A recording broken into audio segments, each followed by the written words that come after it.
السلام عليكم وأهلا بكم في فيديو جديد. في تاريخ 21 فبراير من سنة 2008 كان في سيدة واللي بتعمل كعاملة نظافة في واحد من المجمعات السكنية واللي كانت مخصصة للإيجار. كانت رايحة في اليوم ده لشقة من الشقق في المجمع السكني علشان تقوم بمهام وظيفتها، وبمجرد ما فتحت الباب ودخلت لجوه اتفاجئت بإن المكان كان هادي تماما. ولما وصلت لصالة البيت لقت إن كان في جسد ممدد على الكنبة. الجسد ده كان بيعود لسيدة واللي كانت مجردة تماما من ملابسها. عاملة النظافة بمجرد ما شافت المشهد كانت في حالة من الرعب والفزع. فورا بدأت إنها تستنجد بكل اللي كانوا محيطين بيها، واللي بدورهم تواصلوا مع الشرطة وبلغوهم بكل الأحداث اللي كانت بتحصل. السيدة اللي كانت موجودة ما كانش معاها أي إثبات هوية، مفيش أي شيء كان يوصل أفراد الشرطة بهي مين. السؤال دلوقتي، مين السيدة دي؟ وإزاي وصلت للحالة اللي كانت عليها؟ استعدوا علشان هتسمعوا تفاصيل قصة فريدة جدا من نوعها. فأثناء ما كان أفراد الشرطة بيفكوا خيوطها هيكتشفوا إن الجاني دي ما كانتش أول جريمة ليه، وإنه ارتكب في السابق جريمة أبشع بكتير. أنا دينا أبو حطب، ولو أنتم من محبين المحتوى يا ريت ما تنسوش إنكم تعملوا سبسكرايب. من غير ما ندخل في تفاصيل كتير يلا بينا نغوص في أعماق قصتنا.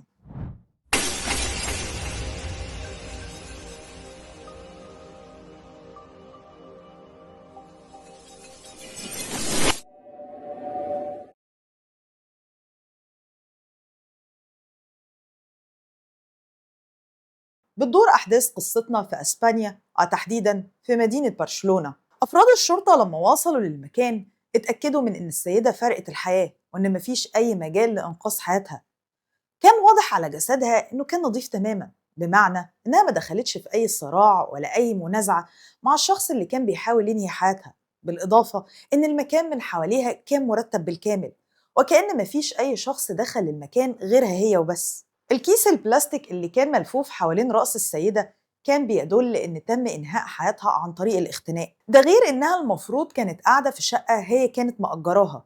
الغريب في الأمر إن أفراد الشرطة لما كانوا بيفتشوا المكان ما كانوش لاقيين أي غرض من أغراضها، ولا شنطة إيدها، ولا أي إثبات هوية، حتى إن ملابسها كانت مفقودة بالكامل وما كانش ليها أي أثر في المكان. حاجتين اتنين فقط هما اللي كانوا موجودين في البيت: حذاء واللي كان برقبة طويلة أو زي ما بنسميه بوت كان مرمي بالقرب من جسدها، وكمان كان مرمي ورا رأسها مباشرة باروكة أو شعر مستعار كانت باللون الأسود وبقصة الكاريه. تكهن أفراد الشرطة في البداية إن الواقعة كانت عبارة عن واقعة سرقة وخرجت عن نطاق السيطرة، ولكن اتفاجئوا بأن الضحية كانت لابسة حلق في ودنها، وكمان كان في سلسلة من الذهب كانت حوالين رقبتها. والشيء الوحيد اللي ادى أفراد الشرطة بعض من الأمل بأنه يوصلهم بالجاني إن كان في زجاجة من المشروبات الكحولية على ترابيزة قدام جسد الضحية مباشرة.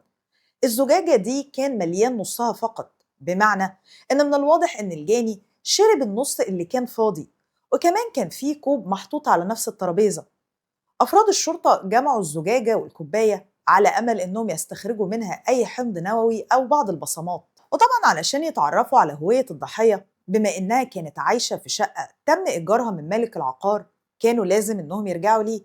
بدأوا إنهم يطرحوا عليه الأسئلة: مين السيدة اللي أجرت منه الشقة؟ وأجرتها منه إمتى بالظبط؟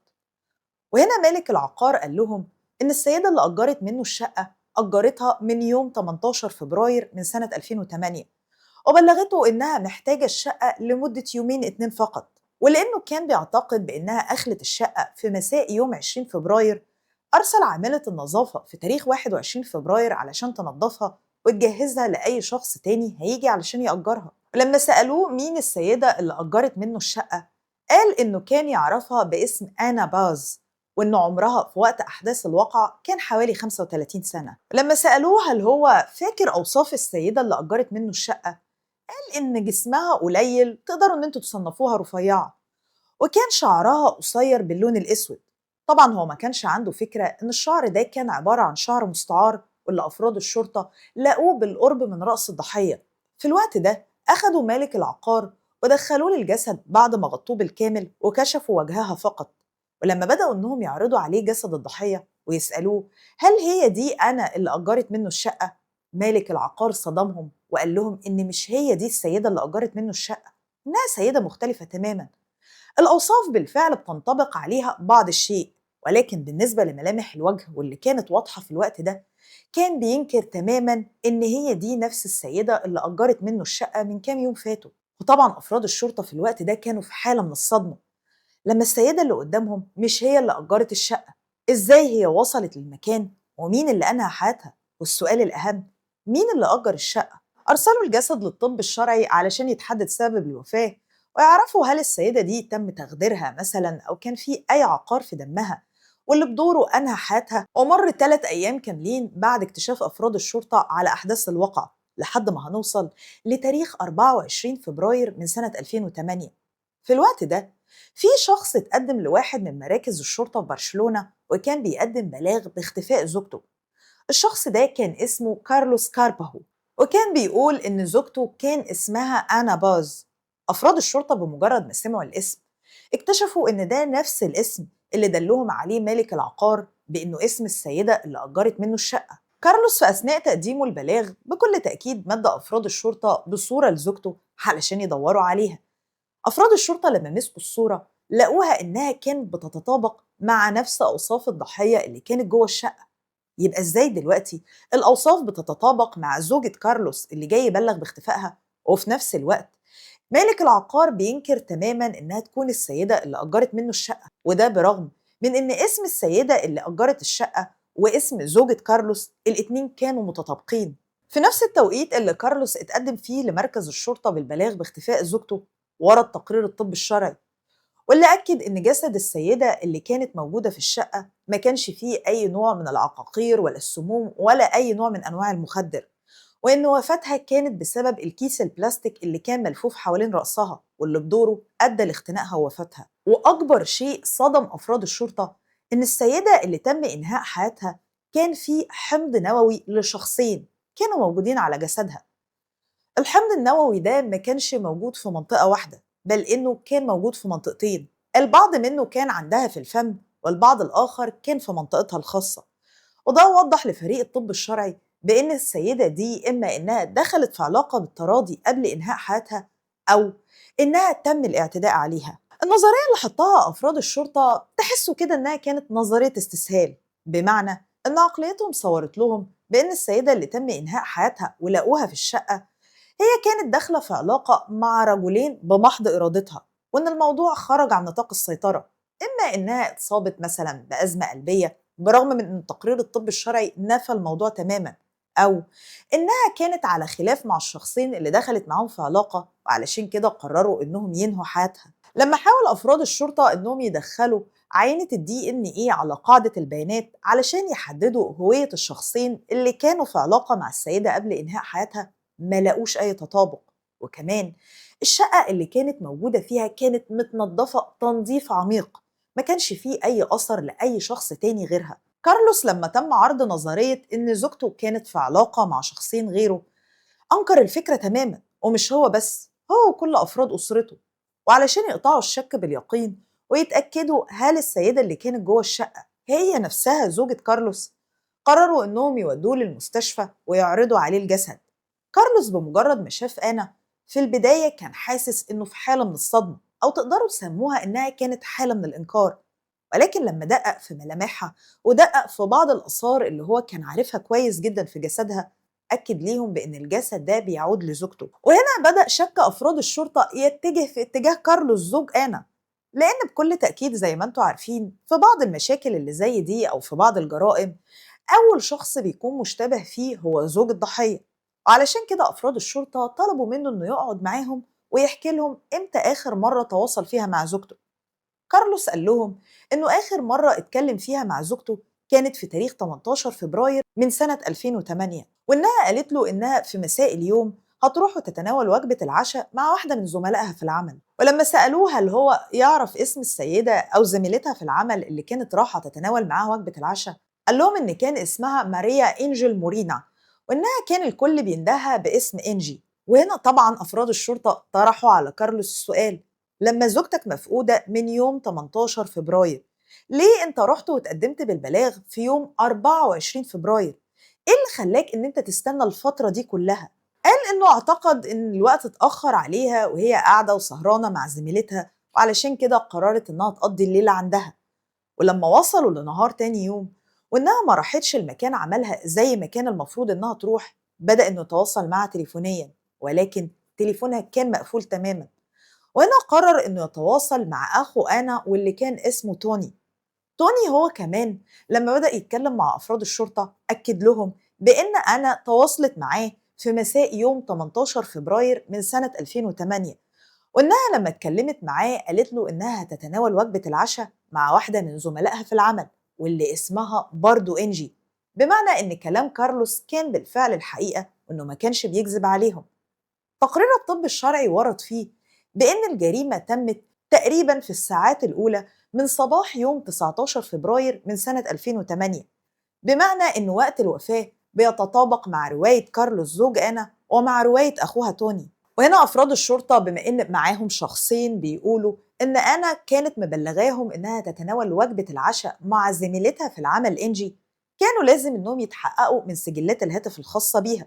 وارد إن زوجها وأخوها يكونوا اتحدوا الاتنين ضدها علشان يختلقوا كذبة مثلا. ولما بدأت الشرطة تفحص سجلات الهاتف الخاصة بآنا، اكتشفوا إن بالفعل كان في مكالمة تليفونية دارت ما بينها وما بين زميلتها في العمل واللي زي ما قلت لكم الكل كان بيندهها باسم إنجي. والمكالمة دي كانت في حدود الساعة 7:30 مساء من تاريخ 18 فبراير من سنة 2008. وهنا أفراد الشرطة استنتجوا بأن إنجي كانت آخر شخص شاف آنا وهي على قيد الحياة، وطبعا كانوا لازم إنهم يجيبوها ويتكلموا معاها ويعرفوا منها إيه اللي حصل بالظبط وإمتى آخر توقيت هي شافت فيه آنا قبل ما يتم إنهاء حياتها. والسؤال الأهم، لما اتقابلوا علشان يتناولوا وجبة العشاء هما كانوا من المفروض إنهم يتقابلوا فين؟ أنجي بالفعل قعدت قدام أفراد الشرطة، ولكن بدأت إنها تقول لهم بعض التفاصيل عن آنا واللي من الواضح إن مفيش أي حد كان يعرفها إلا إنجي زميلتها. قالت لهم إن ما كانش فيه وجبة عشاء ما بينها هي وآنا على الإطلاق، وإنها اختلقت الموضوع ده بالاتفاق معاها علشان تخدع زوجها، لأن إنجي وضحت لأفراد الشرطة بأن آنا لما خرجت من بيتها كان من المفروض إنها هتقابل شخص هي مرتبطة بيه عاطفيا، وإنها اختلقت حدوتة إنها هتتقابل بيها وهتقعد معاها وهتتناول معاها وجبة العشاء، وبلغت زوجها وأخوها بالتفاصيل دي كلها علشان تتستر على الأمر اللي مش عايزاهم إنهم يعرفوه. بمعنى إن إنجي كانت بتبلغ أفراد الشرطة وبتبلغ كل شخص في حياة آنا إن آنا كانت عايشة حياة مزدوجة، وكان اللي بتخفيه عنهم أكتر بكتير جدا من اللي يعرفوه. فاكرين لما قلت لكم في البداية إن أفراد الشرطة كانوا بيستسهلوا الأمر وبيقولوا إن أنا دخلت في علاقة مع شخصين؟ الموضوع بالنسبة لهم بعد الأقوال اللي قالتها إنجي تحول لأنه ما كانش منطقي ولا مقنع ليهم، وقرروا إنهم يتحققوا من الحساب المصرفي لآنا واللي من خلاله أجرت الشقة اللي لقوا فيها جسدها. زي ما قلت لكم إن الشقة اتأجرت في تاريخ 18 فبراير من سنة 2008.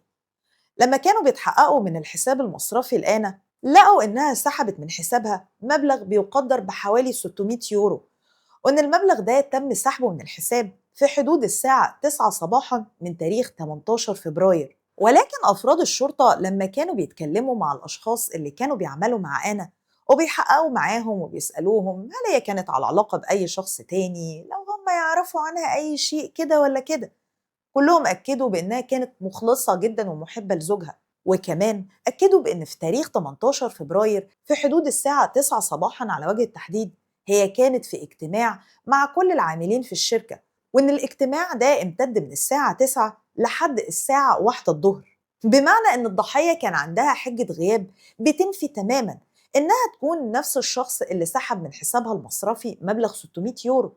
يبقى السؤال دلوقتي، مين الشخص اللي راح سحب من حسابها؟ وعلشان أفراد الشرطة يتوصلوا لإجابة للسؤال ده كانوا لازم إنهم يروحوا لماكينة الصراف الآلي ويفحصوا كاميرات المراقبة هناك علشان يتأكدوا هل أنا بالفعل هي اللي سحبت المبلغ ولا إن شخص تاني غيرها هو اللي سحبه. زي ما انتوا عارفين إن تصوير كاميرات المراقبة ما بيكونش واضح قوي.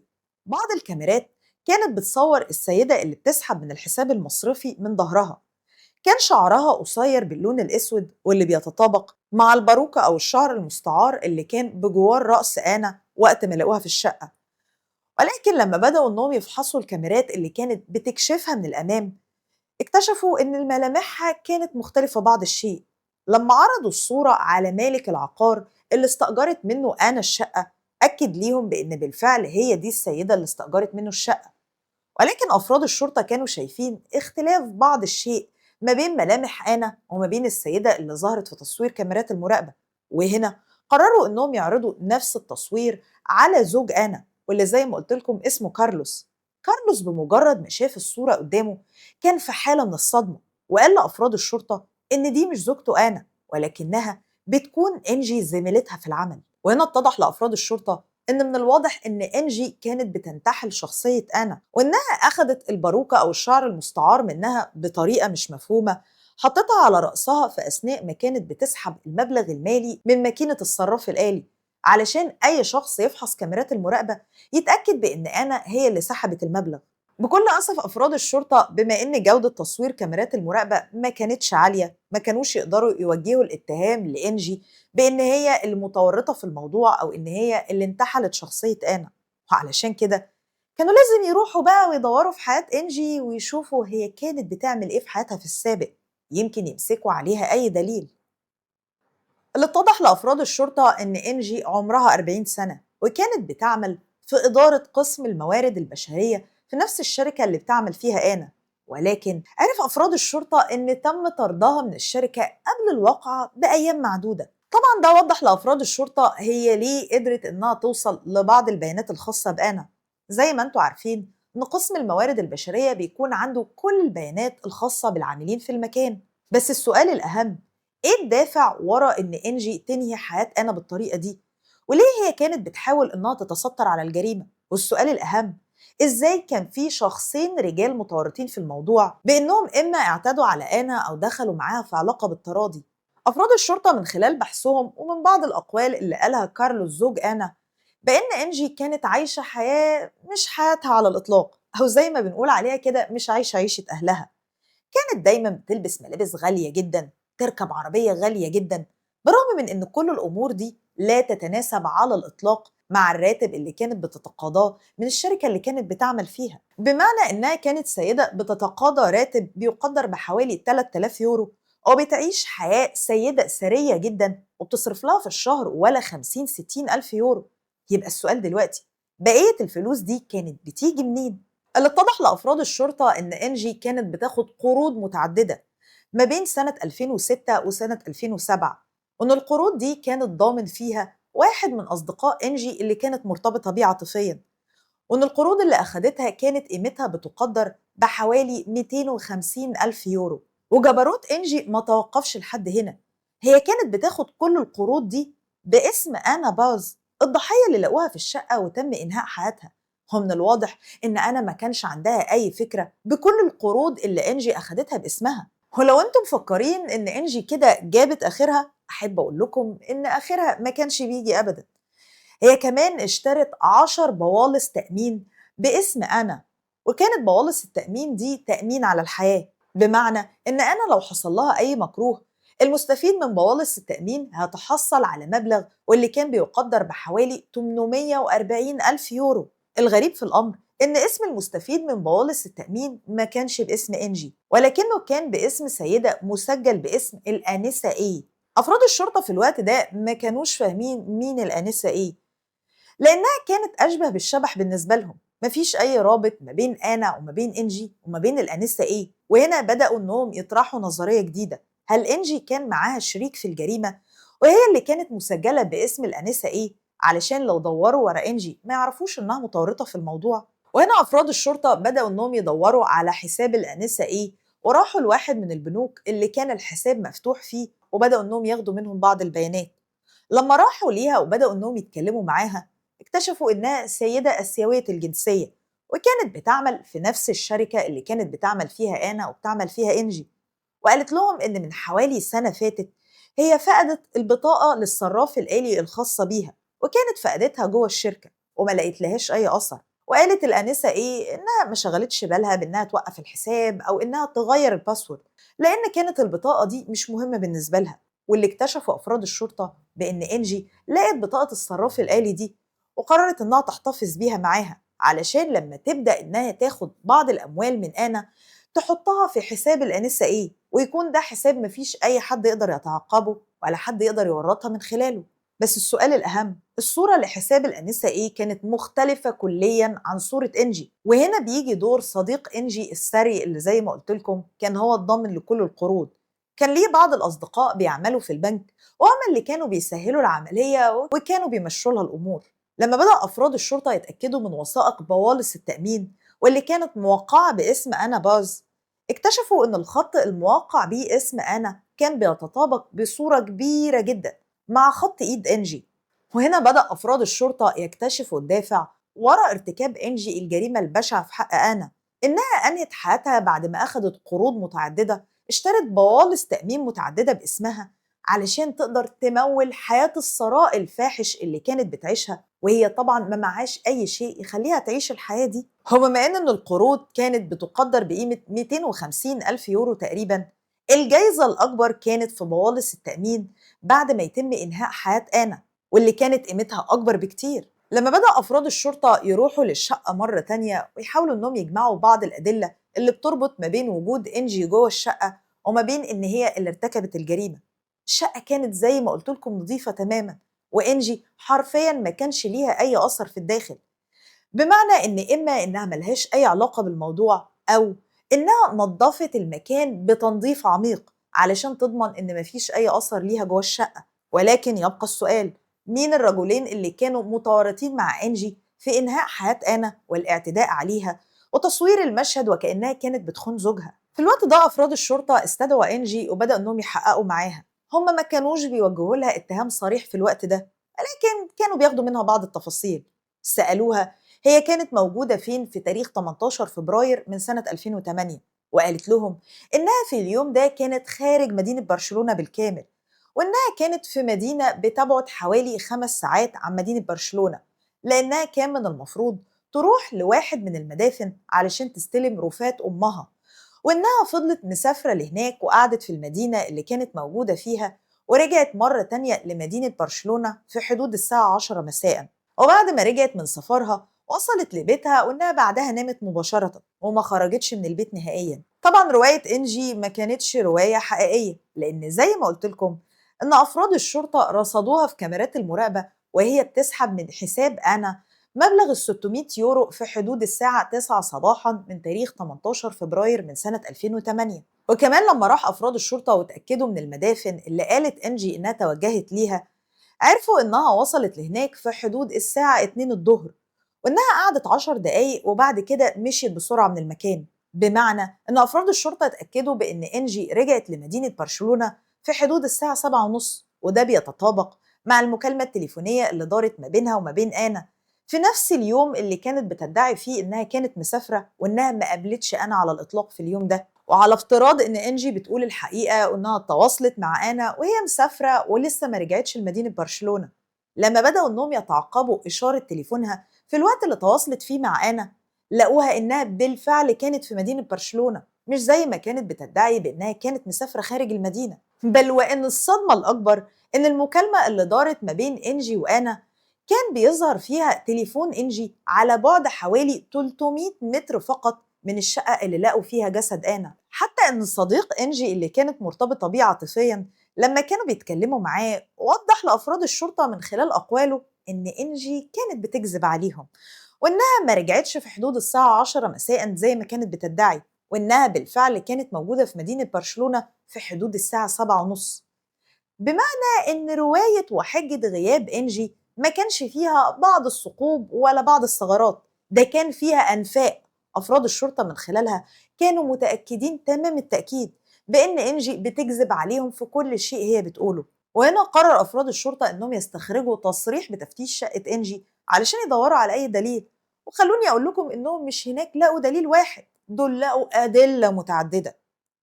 أول شيء لقاه أفراد الشرطة هناك هي زجاجة كانت فارغة تماما، وكان المحتوى اللي موجود جواها من خلال معرفة المعمل الجنائي هي مادة الكلوروفورم.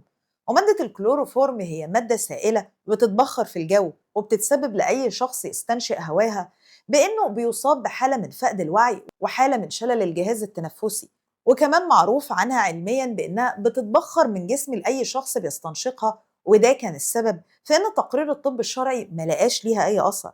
وكمان لقوا بطاقه الصراف الآلي الخاصه بآنا كانت موجودة جوه شقة إنجي، بالإضافة لبطاقة الصراف الآلي الخاصة بالآنسة A اللي كانت من المفروض إنها مستفيدة من بوالص التأمين على حياة آنا. وكان في شعر مستعار بنفس الشعر المستعار الخاص بآنا واللي لقوه في مسرح الجريمة.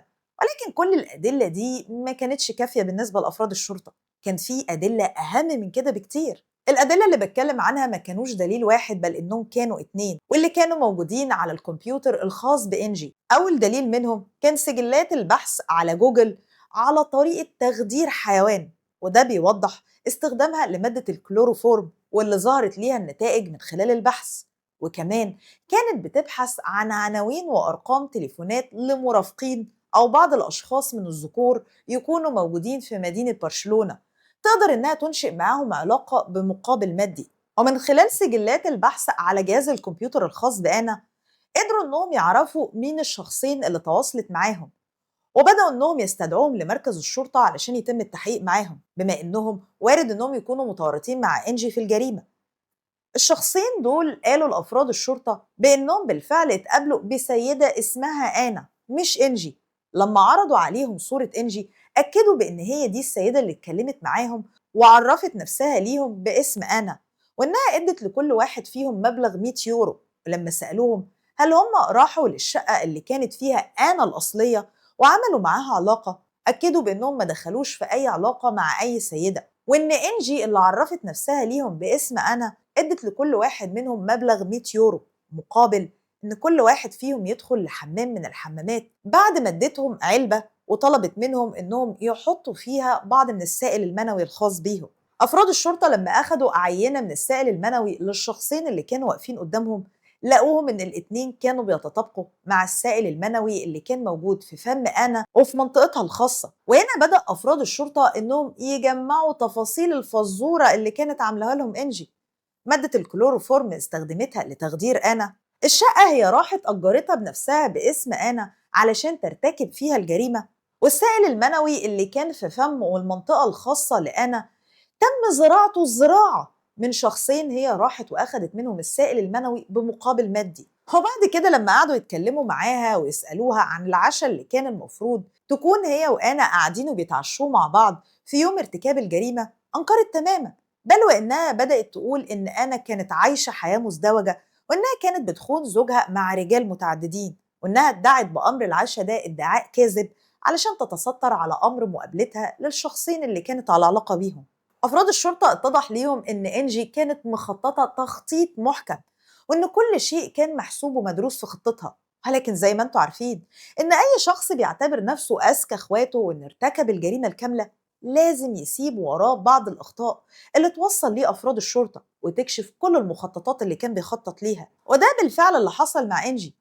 خلوني أقول لكم إن أفراد الشرطة في أثناء ما كانوا بيفتشوا على بعض الآثار اللي توضح إن إنجي هي اللي أنهت حياة آنا اكتشفوا دليل مختلف تماما، دليل ما كانوش يتوقعوا إنهم يلاقوه، واللي هيرجعهم بالزمن لأكتر من 10 سنوات لجريمة تانية تم قفل ملفها تماما، وكان في بعض أصابع الاتهام بتوجه لإنجي بإنها كانت متورطة فيها. الدليل الجديد اللي لقاه أفراد الشرطة في شقة إنجي كان عبارة عن حقيبة ظهر كانت متدارية جوه الحمام عندها. الحقيبة دي لما فتحوها لقوا فيها ساعة يد رجالية، محفظة مصنوعة من الجلد، وكان جواها بطاقة هوية. بطاقة الهوية كانت بتعود لرجل أرجنتيني الجنسية واللي كان اسمه خوان أنطونيو ألفريز. أفراد الشرطة اتعرفوا مين الشخص ده بسرعة جدا، لأن من خلال كلامهم مع إنجي في خلال التحقيقات معاها وضحت ليهم إن خوان أنطونيو بيكون زوجها الأول واللي توفى في سنة 1996. وخلوني أقول لكم إن خوان أنطونيو ما توفاش كده وخلاص، هو ساب لإنجي ثروة بتقدر بقيمة 2 مليون يورو. ولما راح أفراد الشرطة وفتحوا ملف قضية خوان أنطونيو اكتشفوا إن عيلته وأصدقائه وكل شخص كان على معرفة ليه كان بيوجه بأصابع الاتهام لإنجي بإن هي اللي أنهت حياته، وإن الثروة اللي كانت بتقدر بقيمة 2 مليون يورو كان عليها نزاع كبير جدا في قاعات المحاكم. اللي اتضح لأفراد الشرطة من خلال الملفات اللي كانت موجودة عندهم إن خوان كان بيخطط إنه ينفصل عن إنجي قبل وفاته بحوالي شهر تقريبا، وإنه كان كاتب في الوثيقة اللي كان بيقدمها لطلب الطلاق بإنه تعب من أسلوب حياتها ومن خيانتها ومن صرفها أموال طائلة من ثروته. وإنه كان في وثيقة الطلاق بيطالب بإنها ما تتحصلش منه على أي شيء بما إنها زوجة خاينة، وكمان كان بيطالب بإسقاط حضانة بنتهم الوحيدة عنها وإنه هو اللي يتحصل على حضانتها. كل الأحداث اللي بحكيها لكم دي حصلت في يناير من سنة 1996، ولكن في تاريخ 22 فبراير من سنة 1996 خوان، واحدة من العاملات اللي كانوا بيعملوا في المنزل عنده، لما دخلت عليه في صباح اليوم اكتشفت إنه كان موجود في الحمام وإن الباب كان مقفول عليه. انتظرت لبعض الوقت، ولكن لما غيابه طال قررت إنها تخبط على الباب، ولما ما كانش بيرد عليها فتحت الباب ودخلت. وجوه اكتشفت إن جسد خوان كان ممدد على أرضية الحمام، واتأكدت بإنه فارق الحياة. ولأن ما كانش فيه أي إصابات في جسده بدأوا إنهم يرسلوه للطب الشرعي علشان يتحدد سبب الوفاة. وأكد تقرير الطب الشرعي بأن حياته انتهت بسبب تسمم بمادة اسمها فوسفات الأيونات، وهو مركب سام بيكون موجود في الأسمدة الخاصة بالأراضي وفي بعض مواد التنظيف. ما كانش فيه أي آثار اقتحام ولا كان فيه أي شيء مفقود من البيت، باستثناء ساعة اليد الخاصة بإخوان، بالإضافة لمحفظته المصنوعة من الجلد. وبما إن أفراد الشرطة لقوا الحاجات اللي كانت مفقودة من مسرح الجريمة من أكتر من 12 سنة جوه بيت إنجي وتحديدا في حمامها، ده بيوضح بإنها بالفعل كانت متورطة في إنهاء حياة زوجها.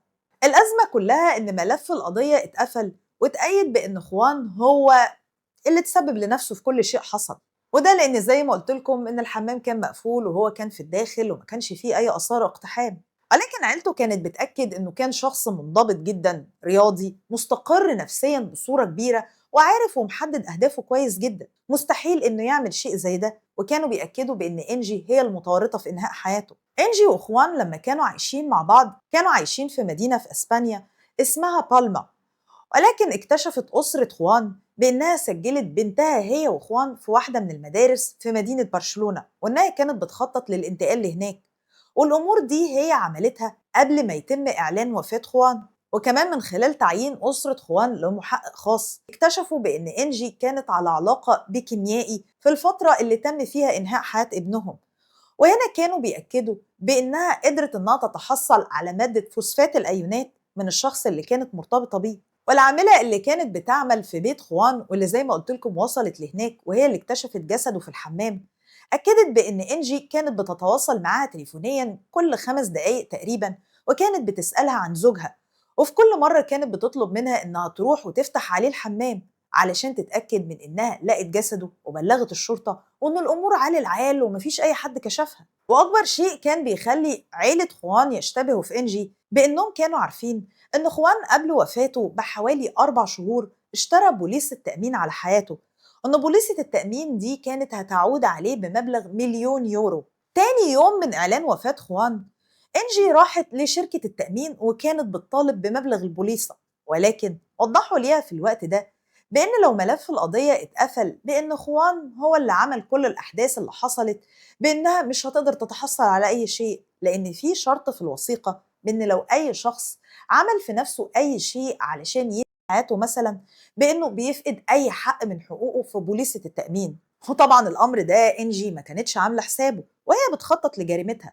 على أي حال هي ما كانش فارق معاها مبلغ بوليصة التأمين، هي كان عينها على المبلغ الأكبر واللي زي ما قلت لكم كان بيقدر ب 2,000,000 يورو، واللي كانوا عبارة عن فيلا وبعض العقارات اللي كان بيمتلكها خوان.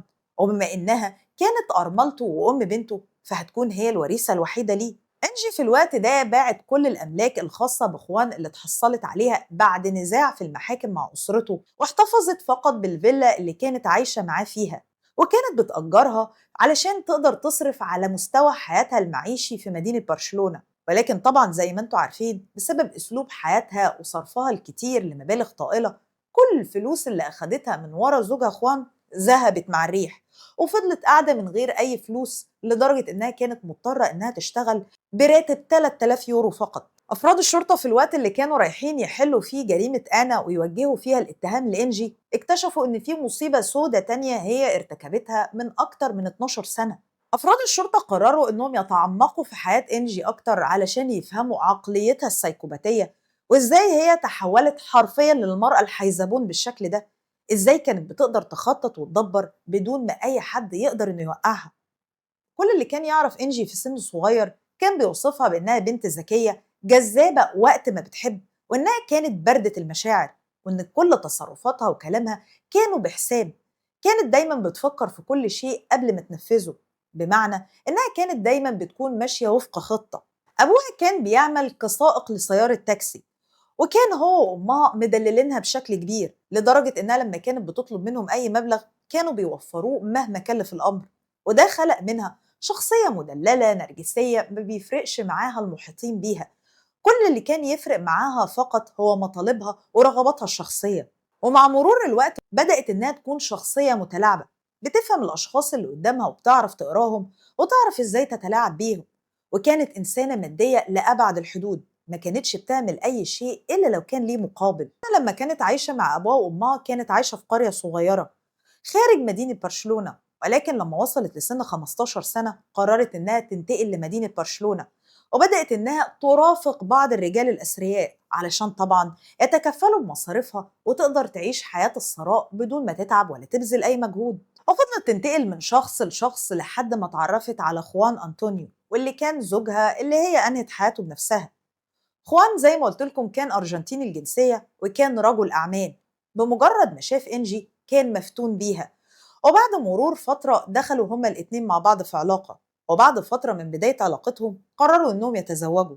ولكن خلوني أقول لكم إن إنجي خدعت خوان وأقنعته بإنها بنت حسب ونسب ومن عيلة ثرية جدا، أسرتها تكاد تكون من العيلة المالكة، وهو كان مقتنع بكل الأمور دي. وقبل حفل زفافهم بفترة لا تتعدى الأسبوعين اكتشف الحقيقة، واللي إنجي بنفسها راحت واعترفت له بيها، وقالت له إنها كذبت عليه في كل تفاصيل حياتها. خوان ما كانش قادر يغفر لإنجي كل الكذب اللي كذبته عليه، وقرر إنه ينفصل عنها وما يتممش الزواج. ولكن أبوه في الوقت ده أقنعه بإنه يسامحها ويديها فرصة جديدة. في خلال فترة زواج إنجي هي وخوان الفرق العمري ما بينهم كان 14 سنة تقريبا، وإنجي كانت بتستغل الأمر ده لصالحها، كانت وكأنها بتتدلل عليه، ولكن هي كانت عايزة تسحب منه أكبر قدر ممكن من الأموال علشان تقدر تأمن حياتها بعد كده. في أثناء فترة زواجهم أنجبوا بنت وحيدة. وفي فترة من الفترات إنجي كانت بتسافر وبتقنع زوجها خوان بإنها مسافرة مع بعض من أصدقائها. لما اشتبه في الأمر وبدأ إنه يتتبعها اكتشف إنها بالرغم من إنها متزوجة منه بتبعزق في كل فلوسه شمال ويمين، إلا إنها ما زالت مرافقة لبعض رجال الأعمال والأثرياء. طبعا جن جنونه في الوقت ده وكان عارف ومتأكد إنها بتخونه، لأنها تكون رفيقة الموضوع ما بيتوقفش على إنهم يقعدوا مع بعض ولا يسهروا مع بعض، الفكرة بتكون أعمق من كده بكتير، وهو عارف الأمر ده كويس. لدرجة إنه راح وحاول إنه ينفصل عنها وقدم طلب بالطلاق، وكل الأمور دي هو بلغ أخته بيها. بمجرد ما إنجي عرفت بإن خوان قرر إنه ينفصل عنها، من الواضح إنها قررت تسرع في الإجراءات بإنها تنهي حياته في أسرع وقت قبل ما ينفصل عنها، وكل الثروة اللي كانت بترسم عليها تروح في مهب الريح. في الوقت ده أفراد الشرطة كان معاهم كل الأدلة اللي بتدين إنجي في مقتل آنا وفي مقتل زوجها خوان أنطونيو. لما قعدوا معاها وبدأوا يحققوا وكانوا بيسألوها عن أنا باز وطرحوا عليها السؤال هل هي أنهت حياتها، أنكرت تماما. ولما سألوها زجاجة مادة الكلوروفورم اللي كانت موجودة في شقتها كانت بتعمل إيه، قالت إن بنتها كان عندها نشاط في المدرسة واللي كان عبارة عن تجربة على أرنب من الأرانب، وإنها كانت المفروض إنها تفقد الأرنب ده الوعي. رواية ما تقنعش عيل صغير، ولكن إنجي كانت مقتنعة بإن الكلام ده هيدخل على أفراد الشرطة وإنه هيطلعها من الجريمة زي الشعر من العجين. واتقدمت إنجي للمحاكمة وكان بيوجه ليها الاتهام بالتزوير وإخفاء الأدلة والقتل لزوجها خوان أنطونيو والأنا باز، وتم الحكم عليها بالسجن لمدة 22 سنة. ولكن هل تعتقدوا إن شخصية زي إنجي هتتقبل الحكم اللي اتحكم عليها؟ بكل تأكيد ده ما حصلش.